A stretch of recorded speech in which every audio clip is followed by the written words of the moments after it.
Greetings metalheads and welcome to No Nonsense Metal Reviews. I'm George and today I'm going to be talking a little bit about a particularly awesome concert that I saw last night in a very historic and very legendary venue here in Suffolk, in Ipswich to be precise, the Regent Theatre, a venue that has hosted some of the biggest and best names in, well, certainly the heavy metal world. Not sure about too many other genres, but in heavy metal and rock and roll, we've had the likes of Motorhead and Iron Maiden, we've had Ozzy, we've had Saxon, who we saw again last night, and it was an absolutely amazing show in a legendary venue. The only letdown, there was one disappointment.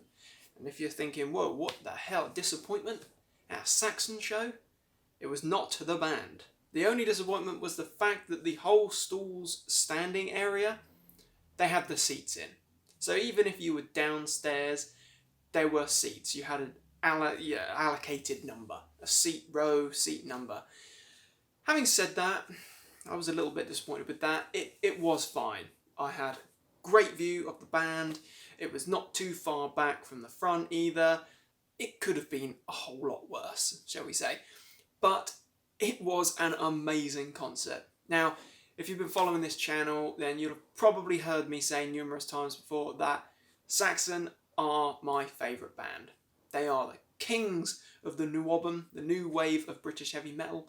They are just one of the great founding fathers, the gods of heavy metal music. And in their vast catalogue, I think we have 23 studio albums now. There is not a bad album. There is not a bad moment there. They've got some amazing live albums as well, but all of their studio material is just amazing stuff. Last night, they were on absolutely fine form.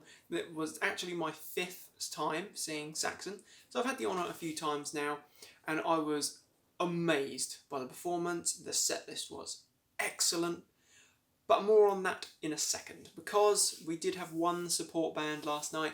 We had the mighty Diamond Head, another fantastic heavy metal band, NWOBHM heroes, very underrated, very unappreciated for just how good their material is.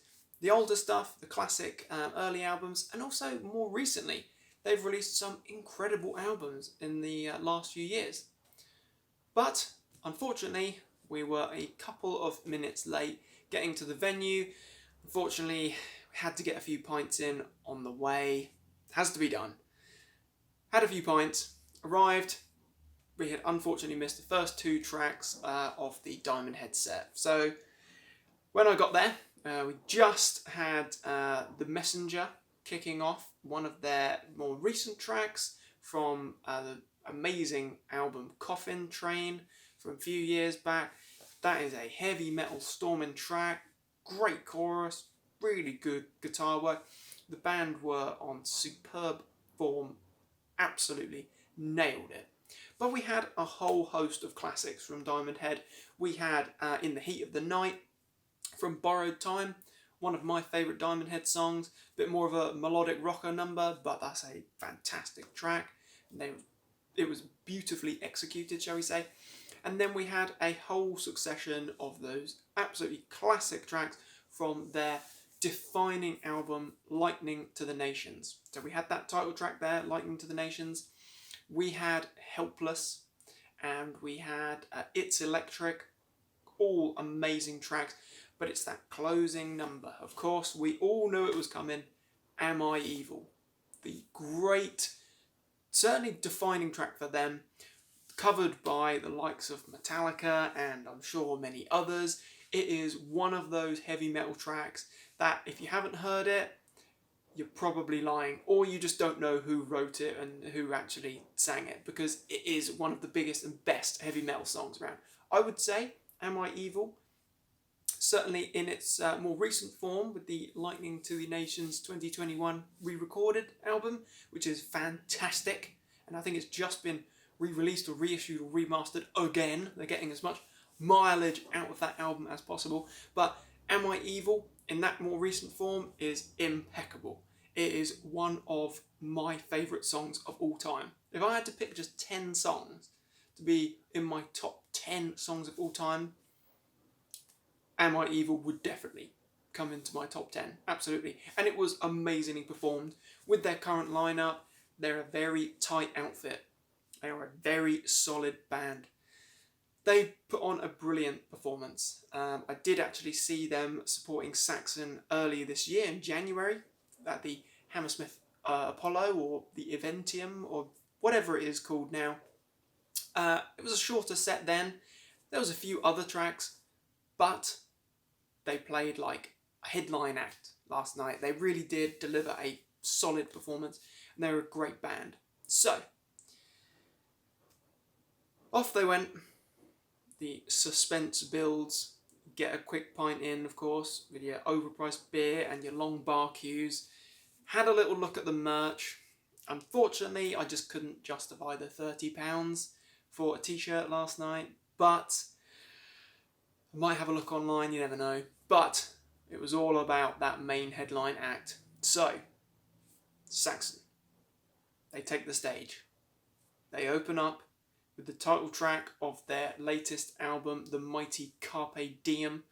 An absolute stormer of a track. It is so far my favourite album of 2022. There's a little bit of time for that to change. There's a few contenders, but you know, more on that shortly. But Carpe Diem, absolutely phenomenal. The live delivery, the live performance of it was just as good as that amazing studio version. It was incredible. The band clearly knows that new material well. There was no sloppy delivery there. It was hard and it was heavy. And it was so well performed. You could just feel the energy of the band. They obviously really do like getting to show off their new material rather than just playing the hits over and over again. So, Carpe Diem. Then we get the heavy, fast, thrashing almost Sacrifice, the title track of that great studio album a few years ago.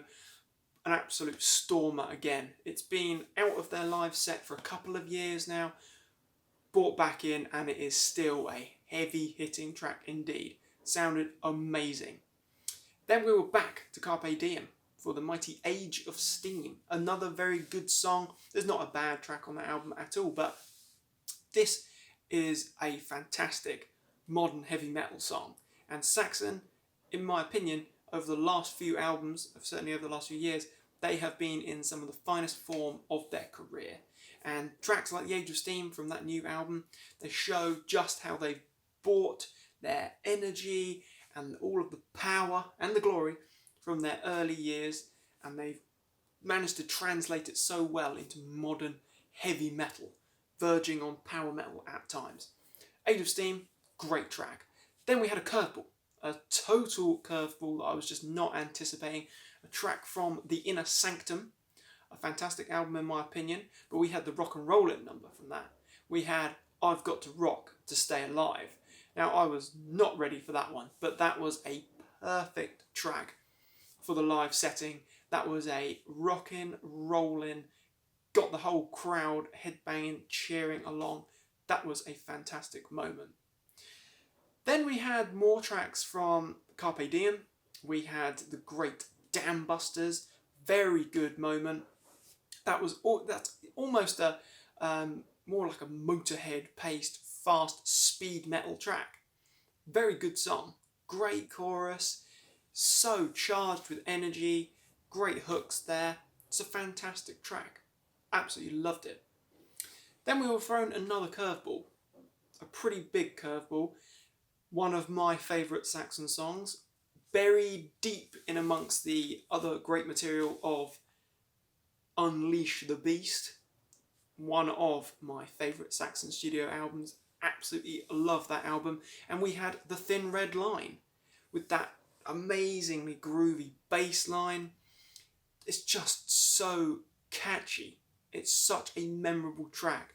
You just can't help but groove along to it, and it's an amazing song. The guitar work was killer. Absolutely amazing. Paul Quinn, Doug Scarrett, along with Nibs Carter on bass there, they were in fine form, and you just couldn't help but just feel the energy and move along to those guitar tones. It was incredible.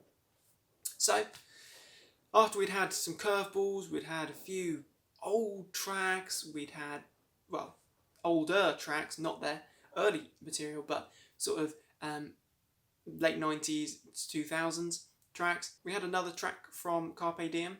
We had Living on the Limit, which is definitely a speed track. That is a fast and furious heavy metal number, and it's an amazing song. It's the closing track on the Carpe Diem album. Absolutely superb. Not a bad song on that album, as I mentioned, but that was a fast and ripping moment. Certainly delivered so well on the live stage setting there. Brilliant, brilliant track. Then we did get a few older airings. We had the classic Dallas 1 PM. We had Heavy Metal Thunder. One of my favourite Saxon songs again. Absolutely brilliant. From this absolute classic masterpiece of an album, I was chuffed to bits. Then we did have another succession of classic tracks. We were given the choice between Broken Heroes and The Eagle Has Landed. And let me tell you, the scream for The Eagle Has Landed was about 5 times as loud as it was for Broken Heroes. Broken Heroes is a good song, don't get me wrong. But The Eagle Has Landed is one of the classic Saxon songs, and it was so well executed. They did play it in January when I saw Saxon, as I mentioned, in London for their 40th anniversary, delayed 40th anniversary tour. They did a great performance there, but I swear this had so much more energy in it. Certainly in that latter part of the song towards the end, where the build is there and the energy from the crowd, they were absolutely lapping it up. We had a great succession of other classics as well, mixed in amongst there. I can't quite remember the order of all of them, but we had the likes of Wheels of Steel. We did have 747. We had Strong Arm of the Law. We had Denim and Leather, Princess of the Night. We had all the classics, and it was amazing stuff. But we did also get another complete curveball gem. We had the title track, Metalhead. And I absolutely love that song. That is such a heavy, spacey song. But that killer, crunchy riff, it made my head nearly explode with joy. It was such a great moment, and it was so well performed. Biff Byford is one of the best vocalists in metal. One of the best vocalists of all time, in my opinion. He has such an amazing voice. He's gotten better as he's gotten older, in my opinion. Absolutely amazing. He was in top form. He was doing such a killer job up there. And of course, we had Nigel Glocker killing it behind the kit as well. So the band were on fine form. All these classics. We had so many tracks from Carpe Diem with the title track, Age of Steam, Dam Busters. We had The Pilgrimage, which was so beautifully performed because it's a much slower, more atmospheric track. It's certainly a deeper, more emotive piece. So beautifully performed. We also had Black is the Night as well, which is an amazing track. Absolutely love that one. Again, not a bad track on Carpe Diem, but that is one of the finer moments there. Fantastic version. We didn't have anything from Thunderbolt or Battering Ram.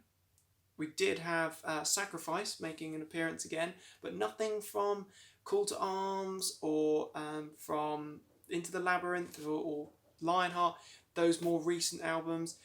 But I'm kind of pleased in a way, because even when I saw them in January, they were still playing Thunderbolt, and they played Rock and Roll, they were still playing Battering Ram, and I love those albums and those songs. Absolutely love them to bits. But it was good to hear new stuff, fresh new stuff, performed for the first time, first album cycle. It was amazing, and also some real classics, some real gems. So we had a real good mix. The classics with the likes of 747, Strong Arm, Denim and Leather. We had all those, but we also had some real gems. Metalheads, The Thin Red Line, Gotta Rock to Stay Alive. So it was getting on for nearly 2 hours, this set. It was a fantastic show. I just wish it could have been longer, really, but you can't ask for everything. They did an amazing job. As I say, the band were in fine form, the crowd loved it, and it was just incredible. I've seen so many bands going from Black Sabbath, Metallica, Iron Maiden, I've seen Slipknot, Avenged Sevenfold, I've seen Behemoth, I've seen Carcass, Slayer, Anthrax, Ghost, whatever, Trivium. I've seen so many bands, but I would say Saxon are without a doubt one of the best live bands to see. They just command the stage and deliver such an incredible performance. And if you get a chance to catch Saxon on this UK tour, do not miss out, because they are a freaking killer band and they really do deliver 100%. So there you have it. That's my rundown of yesterday evening at the Regent Theatre in Ipswich, seeing the mighty Saxon. Loved it. Every bit of it. Just wish that I could have maybe got a t-shirt. But the prices just keep going up with this merch, and you do have to ask yourself, can I justify that? Hey ho. Was anyone else there? Did anyone else catch that show? Is anyone else going to be catching them on this UK tour? Let me hear you. I'm very interested to hear other people's thoughts and opinions. Thank you very much for watching. Feel free to like and subscribe as always. Very much appreciated. And do check back soon for more reviews and recommendations. All things good and heavy. You take care, my friends. Stay heavy.